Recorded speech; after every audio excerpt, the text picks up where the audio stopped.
नमस्कार मित्रांनो, आजच्या व्हिडिओमध्ये एक अत्यंत महत्त्वाची माहिती आपण पाहण्याचा प्रयत्न करणार आहोत। तो म्हणजे पीएम किसान सन्मान निधी योजनेसंदर्भातील ई-केवायसी महत्त्वाचा अपडेट आहे। याच्या पुढचं तुम्हाला जर ई-केवायसी असेल तरच तुम्हाला पीएम किसानचा हप्ता मिळणार आहे, परंतु तुमची ई-केवायसी आता झाली आहे का नाही झाली आहे हे कशा पद्धतीने चेक करायचं, अगदी सोपी पद्धत आहे। तुम्ही तुमच्या मोबाईलवरती फक्त तुमचा आधार नंबर टाकून तुम्ही चेक करू शकता।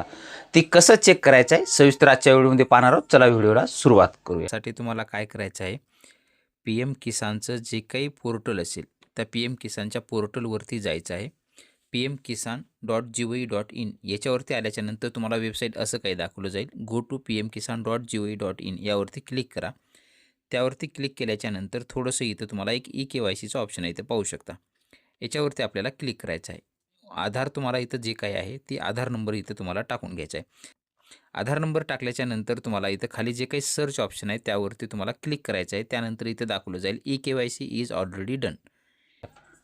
तर अशा पद्धतीने तुम्हीही तुमच्या मोबाईलवरती फक्त तुमचा आधार नंबर टाकून सांगितलेल्या पद्धतीने तुमची ई-केवायसी झालेली आहे का नाही झालेली आहे अशा पद्धतीने चेक करू शकता। आणि जर झालेली नसेल तर तिथंच आधार नंबर टाकून आधारला लिंक असलेला OTP नंबर टाकून तुम्ही तुमची केवायसी करून घेऊ शकता। अशा पद्धतीचे छोटंसं अपडेट होतं। व्हिडिओ आवडत असेल तर व्हिडिओला नक्की लाईक करा, तुमच्या मित्रपरिवारांना शेअर करा, जेणेकरून त्यांनाही याचा फायदा होईल। भेटूया नवीन माहितीसह नवीन व्हिडिओमध्ये। धन्यवाद।